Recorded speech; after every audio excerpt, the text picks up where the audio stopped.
Coming up on We Talk News this week, Tilt Holdings cuts funding for social equity brands with no advance warning. Former NFL running backs Ricky Williams' Highsman line is one of the victims. More delays for licenses in New York State, and now the judge is urging both sides in the dispute to get a deal done now. Both sides dig in. The Poseidon Investment Fund is sinking as advisor shares will stop trading on August 25th, another sign of the market correction in the industry. And a recent Gallup poll shows that over half of Americans 21 and over have tried cannabis. And another poll by the American Medical Association says American adults' perception that weed smoke is definitely safer than tobacco. What do the doctors think? All that and more on We Talk News with Elena Pinto. Next. We are Pro Cannabis Media.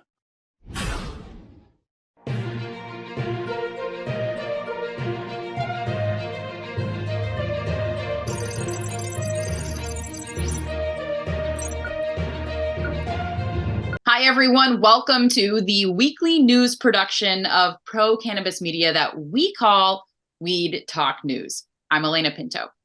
Tilt Holdings has severed its ties with 4 brands it was supporting. Should come as no surprise to those who know that the multi-state operators are looking for ways to bring down their cost.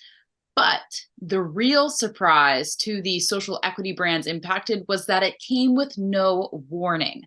Former NFL player Ricky Williams' Highsman brand was cut, as was Roz McCarthy's Black Buddha strain. McCarthy is also the founder of Minorities for Medical Marijuana. The other former Tilt brand was the all-female run Her Highness, and that was founded by Laura Eisman and Allison Krongard. New interim CEO Tim Condor of Tilt might not make a lot of friends in the industry after this move. His statement, quote, "Tilt is evaluating and rationalizing our brand and product portfolio as we refine our strategy. In doing so, we came to the hard realization that Her Highness and Black Buddha are not the right long-term fit given the direction we are heading," unquote. Once again, another MSO is putting profits over people as Tilt tries to control their losses and put their balance sheet in order. This news took New York operators by surprise as well, but that state has put their licensing process on hold, so they have other problems to deal with. And New York correspondent Pam Schmiel has more on this story and another minority that is suffering from the Tilt Holdings surprise. I'm Pam Schmiel, host of the Mary Jane Society podcast with the New York Cannabis Report for Weed Talk News. Yes, it's true, Jimmy. The Shinnecock Nation Indian tribe on Long Island, New York, just got the boot from their business partner, advisors, and mentors, Tilt Holdings. Tilt seems to be backing out of their deal to finance, build, and help implement an operational infrastructure for the Shinnecock Nation's cultivation, dispensary, and delivery services. Tilt's interim CEO, Tim Condor, stated that due to the challenges in New York, including unlicensed operators selling cannabis on tribal land, and the inability to sell licensed products because of the recent injunction imposed by the courts, Tilt is questioning their future relationship with the Shinnecock Nation.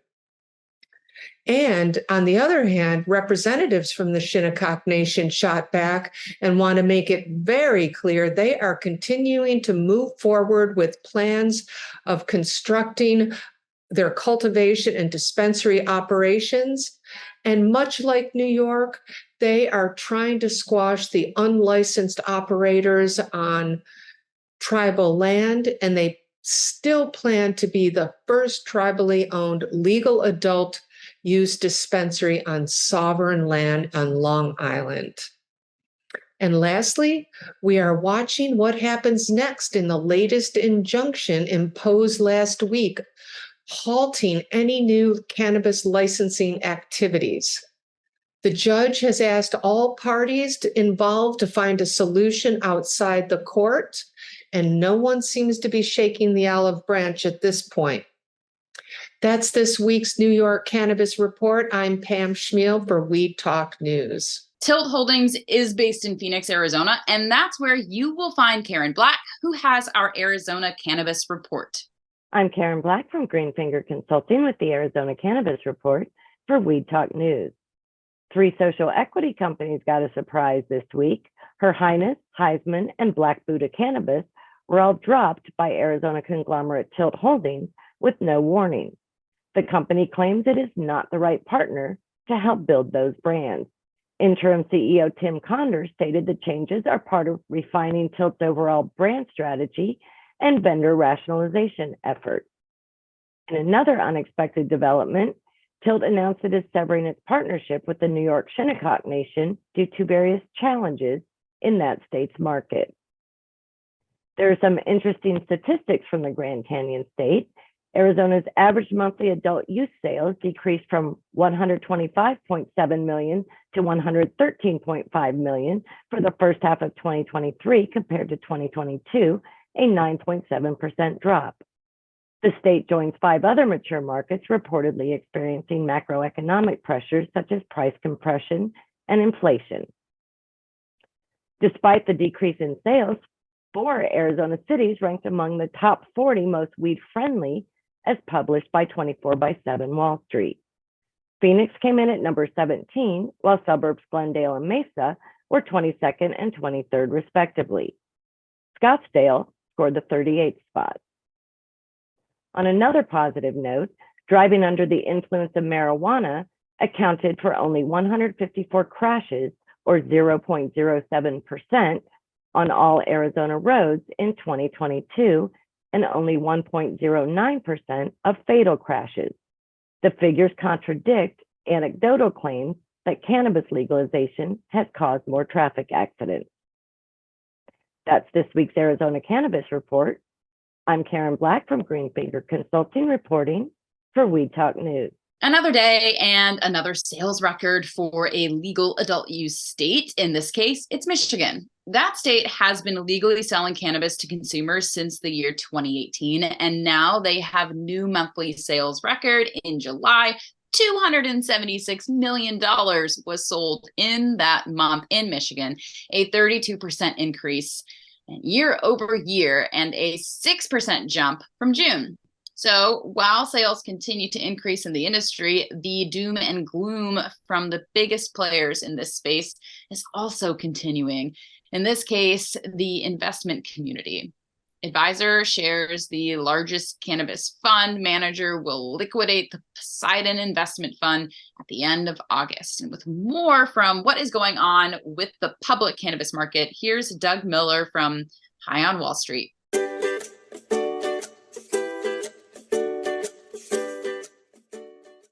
I'm Doug Miller from High on Wall Street with this week's cannabis stock report for Weed Talk News. The Poseidon Dynamic Cannabis ETF, it's shutting down. The fund has lost about 74% in value since it was founded. The final day of trading will be August 25th, and then the fund will liquidate all the assets and pay to shareholders on September 1st, according to a notice on the fund's website. Now let's look at the stock chart as it's trading under $1 at around 98 cents. And again, it's going to stop trading in 1 week. So it's not looking good and not looking good for the cannabis industry. And that's this week's cannabis stock report reporting for Weed Talk News. I'm Doug Miller. One of the biggest hurdles in Washington, D.C. to get federal reform going again, besides the standoff between the two political parties, is getting more dollars allocated for research. There are a handful of polls and research surveys conducted by reputable organizations that we will share. You know about the Gallup pollsters. Well, according to their latest poll, more than half of U.S. adults over 21 have tried cannabis at some point in their lives. And another poll published in the American Psychiatric Journal found that more adults are finding cannabis safer to use than opioids, alcohol, vaping, and technology. Then an American Medical Association poll was released this week that has been going on since 2017. Among over 5,000 participants with an average age of 50, concludes that 44% of Americans believe that weed smoking is somewhat or much safer than cigarette smoking. So, as legalization and access increases around the country, with 23 states having legalized the plant medicine, the acceptance of its use is increasing. We know one person who knew this a long time ago. Our Missouri correspondent, Brandon Jones, and his report is sponsored by Baker Brands. What's up, everybody? Brandon Jones here with B Green Distribution with Missouri Cannabis Report for Weed Talk News, sponsored by Baker Brands. Appreciate you guys. And whoa, Missouri is going crazy right now. If you haven't seen the news, there's been a massive recall and there's been some sneaky stuff going on around down here. So I found out one of the actual manufacturers was doing an inversion here, changing their Delta 8 to Delta 9, selling it off. And what do you know? They just happened to ask for a day extra when they found out that they were going to come visit. Didn't want DHSS to come see it. And then miraculously the next day, all the security footage is missing. I don't know. But if you couldn't tell, there is quite a big deal going on around here. So inversion is basically when you're not allowed in the state of Missouri in any way. And that's what's been going on. So there's tons of products that have been using this distillate to either put into their pens or to infuse into their edibles.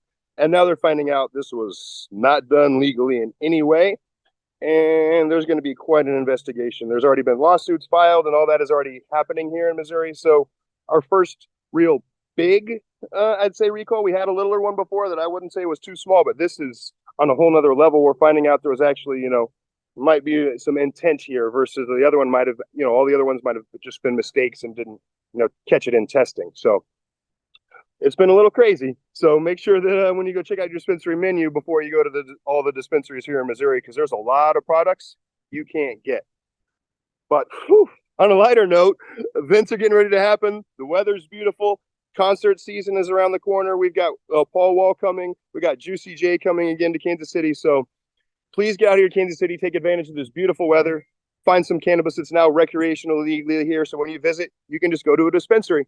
So stay educated, stay medicated. Brandon Jones, the Boost Man with B Green Distribution. Have a great week, everybody. Brandon Jones, Missouri Cannabis Report is brought to you by Baker Brands, a curated B2B marketplace for head shops and dispensaries. Our European correspondent Lex Pelger is off this week, preparing for his appearance at the CB Expo in Dortmund, Germany next month. This week, Germany's cabinet passed a law that would allow possession of up to 1 ounce homegrown and the sale of cannabis at social clubs. Now, this bill still has to pass Parliament in Germany, but this country is in a position to be the biggest European market. No issues with legalization in Canada, and that's where Debbie Facey is every week with her Canadian Cannabis Report. This is your Canadian correspondent, Debbie Facey with We Talk News with your Canadian Toke of the Week. What we had in Ontario this week, Brantford, Ontario to be exact, was a seizure of close to $100 million when it came to the illegal cannabis market. In the Mohawk, Ontario area, they were able to find and seize and not only arrest up to 18 people that were conjoined with this operation that they had been following since February 2023. What we also have is Alberta going to be stopping the selling of the cannabis edible product by Manna, which has not only a THC and a CBD content, but as well as a CBN percentage as well, which makes the product a bit more harder not only to understand, but as well higher in the actual allowance when it comes to the percentage of any sort of active components when it comes to THC. And last but not least, the projections that we have for the years 2023 and 2024 for our cannabis sectors is $463 million when it comes to our taxes. That is something that most of the LPs are looking forward to, and hopefully we are able to obtain. This is Debbie Facey, your Canadian correspondent with the Canadian Talk of the Week. Here's another interesting study that just came out in the International Journal of Drug Policy. There is a compelling evidence that in the states where there is legal medical cannabis programs, health insurance premiums go down. If adopted, it might take 7 years to implement, but here's another set of research that shows positive health results in legal cannabis states. Now, let's get out to Matthew Friedlander in Washington State, where they are going after illegal dispensaries more now than ever before. Hello all, Matthew Friedlander coming to you from the owner's office here at Skagit Organics with the Washington State Cannabis Report for Weed Talk News. So today's report is going to focus on something that I've been thinking a lot about, the difference between commercialization and legalization of cannabis. So here in Washington, as in most states, that have a regulated cannabis market, we have commercialized cannabis. You still need licenses from the state to operate. There are still many rules and regulations that you need to follow to stay in compliance. And as we know, there have always been people in the cannabis space who push that envelope, for better or for worse. Unfortunately, 2 such operations were shut down recently by the LCB, one in Tacoma and one on the Nisqually tribal lands, both brick and mortar stores operating without a license. It is also a Class C felony still here in Washington, 5 years, I believe, to grow a single cannabis plant at home. And so obviously there are people out there still trying to make positive changes to get to a fully legalized cannabis market. So to that end, I do want to point out a group here in Washington is holding a homegrown march for the purpose of gathering signatures to put this issue on the ballot as an initiative. The Cannabis Alliance will be hosting this event August 27th in Seattle. You can go to the website thecannabisalliance.us to find out more information about that and to get involved. So please like, share, and subscribe. And that's what I got for you today with the Washington State Cannabis Report for Weed Talk News. In New Jersey, there's been a change to the rules for judicial staff who might want to work in the cannabis industry. You will not be allowed to be hired back. Joe Goldsberry has that and the announcement that the Cookies dispensary has opened in Harrison, New Jersey. So here's Jill with the Garden State Cannabis Report. Hey guys, what's going on? Welcome to We Talk News New Jersey. I'm Jill Goldsberry, your New Jersey correspondent, and here's the latest cannabis news. This week in Atlantic City, the town looking to become the East Coast green tourism hub has opened its second adult use dispensary. Design 710 is recently opened, and it's been a long process, according to the owner, Christina Casile. She's opening at a very interesting time in Atlantic City when Mayor Marty Smalls and other city officials have expressed their support for cannabis-related tourism. However, they still have decided just recently to announce that all new license grants would be put on hold in late July indefinitely. And they're doing this because, as Mayor Smalls stated, to make sure we roll this thing out right and prevent oversaturating the market. For the record, according to recent reports in New Jersey, there are currently 38 dispensaries open in our state. Of those, 13 are exclusively for medical cannabis patients. In other news, Chief Justice Stuart Rabner just recently approved an amendment to Canon 5, which is the Code of Conduct for Court Employees, which deals with outside employment for judicial employees. Basically, what this says is the change makes employment in the cannabis industry off limits for judiciary employees, as it is for jobs in the casino industry and in places where alcohol is served, like bars. In layman's terms, As a judicial employee or government representative, you are barred from secondary employment in the industry. Holding interest in the industry, negotiating on behalf of a cannabis licensee holder, none of that is available to you. And that's it for this week. We Talk News New Jersey. I'm Jill Goldsberry, reporting from Hudson County, New Jersey, not Hudson Cannabis. But shout out to Hudson Cannabis. Have a great day. Florida may be known as the Sunshine State, but it is fast becoming a battleground for cannabis MSOs as they jostle for position if adult use gets passed in the next election. Trulieve is the dominant provider with over 180 locations serving that state's 850,000 plus medical patients. Another sunshiny state is California, which still claims the largest legal cannabis market. And that's where Levana Vasso hosts the Bay Sesh in her native San Francisco. Here's her California cannabis report for this week. I'm Levana Vassa, reporting for PCM with this week's California report for Weed Talk News. Another MSO is leaving California, and following a week-long heat wave, bad luck strikes the sun-grown season after lightning storms spark at least 23 fires in the Emerald Triangle. First, continuing on the trend of California exodus of MSOs, Forefront Ventures Corp., a vertically integrated cannabis and MSO operator and retailer, is closing up shop and leaving the Golden State, staking their claims in other newer growing markets like Illinois and Massachusetts. The Green Market Report said in an article published on August 16th that the Phoenix-based Forefront Ventures Corp. Is noticeably retracting from California operations after setting a break-even goal in May. CEO Leo Gondmacher cited profitability concerns in California and announced aggressive scaling back. Instead, the company has been placing its chips on Illinois, a state they deem, quote, one of the nation's most promising markets. In other news, following a week-long heat wave, a lightning storm struck in the Emerald Triangle on Tuesday night, right in the middle of the sun-grown Mecca's outdoor growing season, endangering lives, farms, operations, and potentially damaging crops with smoke and soot. Six Rivers National Forest gave an update Wednesday morning stating that they had received approximately 150 lightning strikes across the forest since Tuesday evening, resulting in 23 confirmed fires. These fires are extremely difficult to fight because of the mountainous terrain.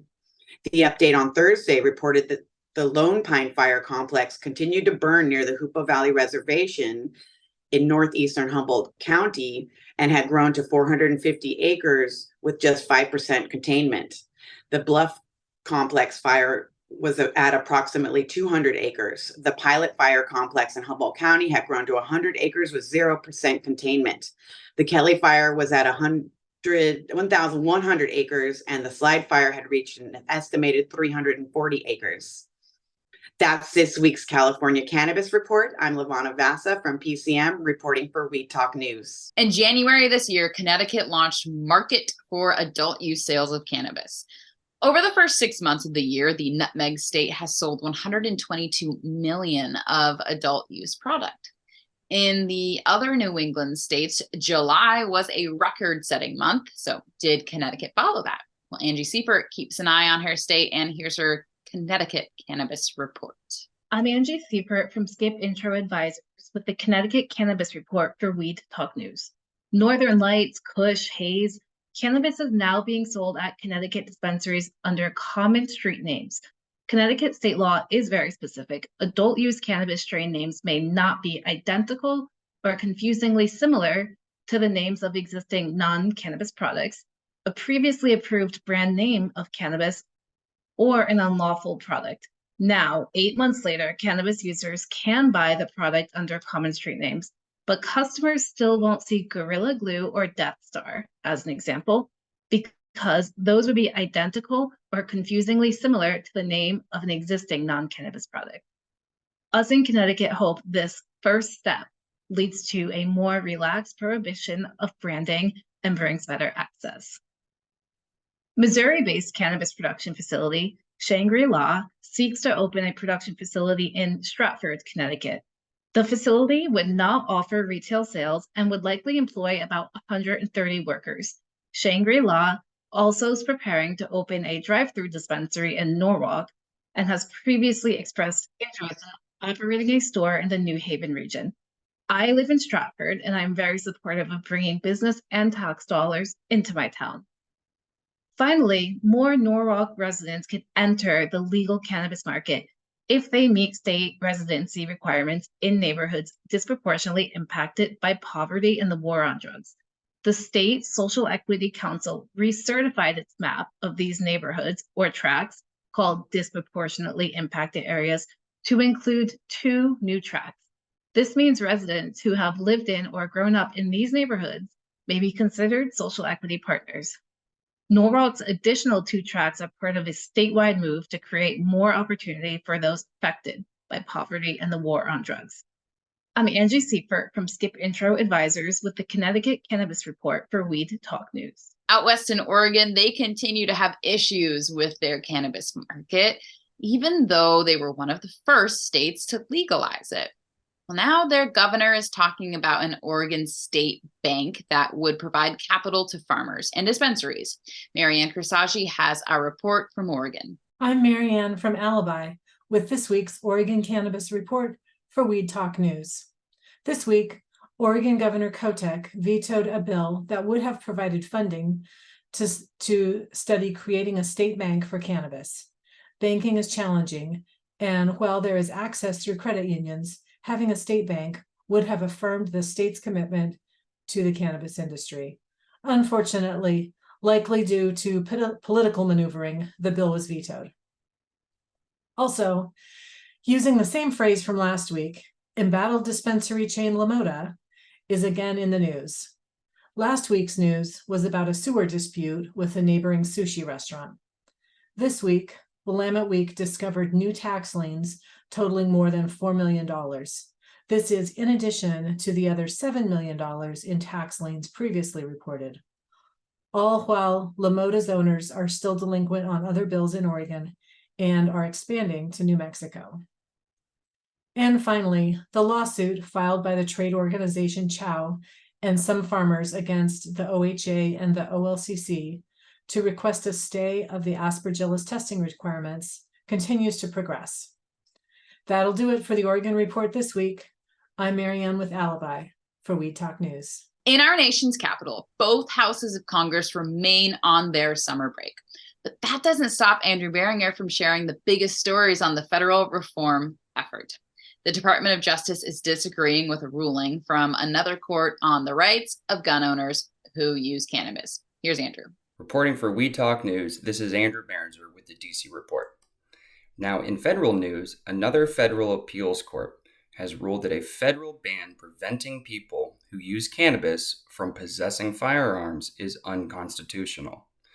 Now, this represents the latest successful challenge to the statute in federal court. The ruling stems from an appeal filed by a medical cannabis cardholder in Pennsylvania who was prohibited from buying a firearm. Now, that case was in the Third U.S. Circuit Court of Appeals, and it sided with the plaintiff, stating that the ban infringes on Second Amendment rights. However, the Department of Justice recently released a statement calling this recent ruling incorrectly decided, indicating legal battles on the issue are likely to continue. Now, this all comes as the DOJ is supposed to address the federal scheduling of cannabis by the end of this year. The recent court decision and DOJ's response don't appear favorable for advocates who want the cannabis plant completely descheduled. With over half of the U.S. population living in a legal cannabis state, it remains illegal at the federal level, and this divide between state and federal law continues to create conflict like the one seen in this ongoing court case. Well, that'll do it for me, Andrew Beringer in the DC Area Report and Weed Talk News. Once again, have a great day. Now with the rest of Weed Talk News, including the Bay State Cannabis Report, here's PCM founder Jimmy Young. Thanks, Elena. You are a tough act to follow. I'm Jimmy Young, the founder of Pro Cannabis Media, and this is the Bay State Cannabis Report sponsored by CNA Stores. Now, over the past week, the Cannabis Control Commission of Massachusetts released suggestions for changes in the existing cannabis laws. These changes still have to be voted on and approved by the legislature, but they include giving them more say on host community agreements, opening the opportunity for more towns and cities to create social cannabis consumption lounges, and ease regulations to work in the cannabis industry with a criminal record. All this now is open to the public for comment now and will be readdressed when the CCC convenes on September 8th.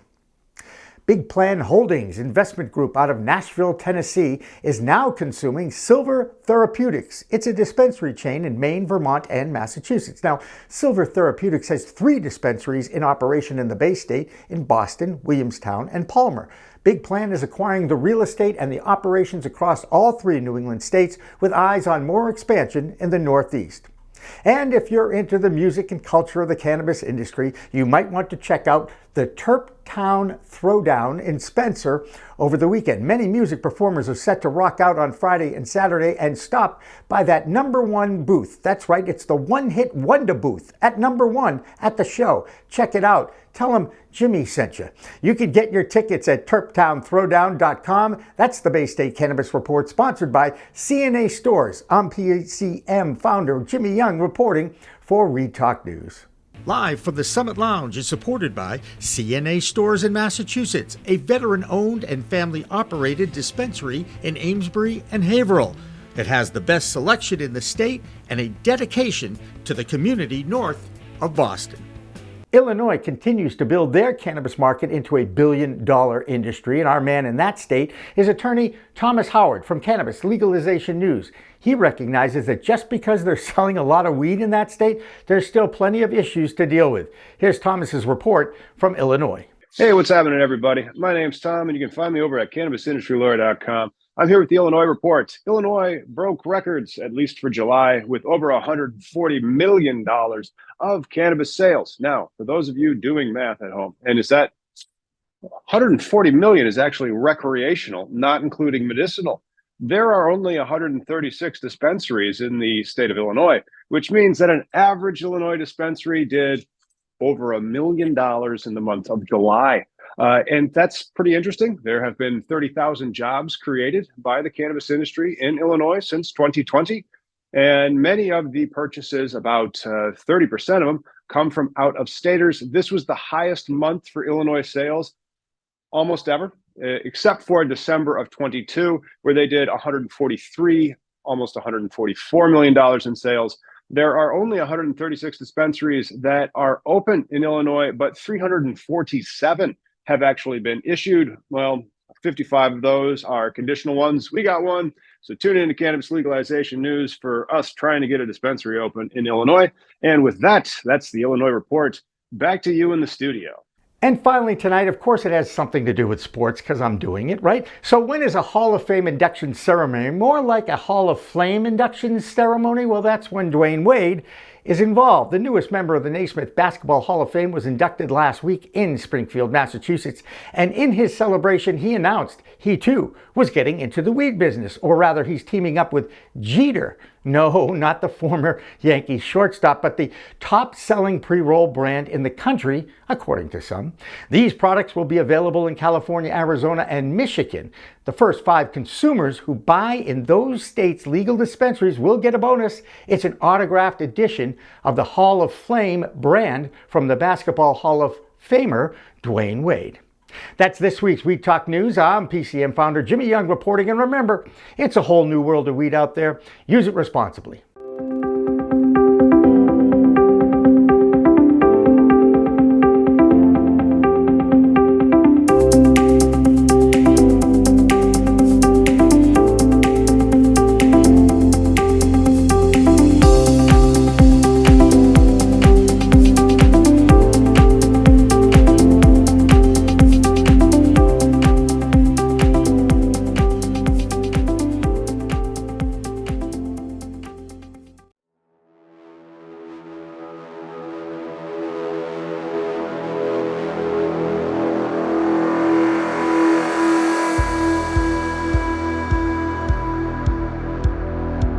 I'm marketing these, and yes, I'm pitching to you.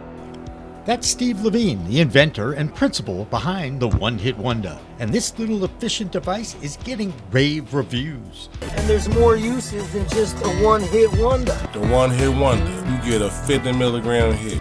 So if you used a one-hitter or dugout before, you know the challenges. Steve's One-Hit Wonder is easy to clean, use, and enjoy. Standard one-hitters do not work. We're afraid to inhale. The One-Hit Wonder has a built-in ash catcher. So inhale like it's your last breath. Suck the ash right through. Get it at onehitwonder.com. The Vermont Cannabis Report is supported by another Green Mountain business, Cannatrol, winner of High Times Best Dry Cure System. Check them out at cannatrols.com.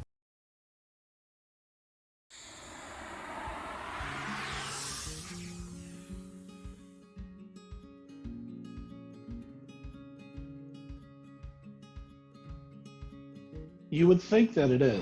However, there's quite a bit of debate right now in the accounting industry when it relates to cannabis with this exact question. I'm part of a few different networking groups that are solely accountants for cannabis companies. And there's been quite a bit of back and forth in those communities and discussion regarding whether 280E, if it went away, if the administration legalized cannabis or took it off of Schedule 1, what would happen? And it could go either way right now. The debate is it can make the accountant's life much easier. That's what a lot of the inexperienced accountants are saying right now, it seems, whereas the accountants that have been in this industry for a while and have gone through the same thing that happened with hemp a few years ago are saying that it actually will make lives more difficult, because when hemp became declassified a while back, the accounting became more complicated.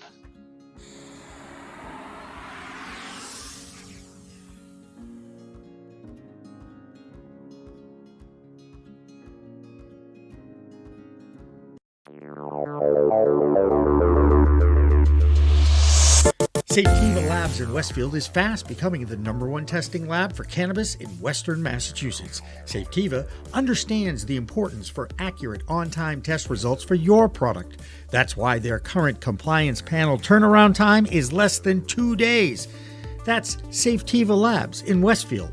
For more information, go to safetiva.com.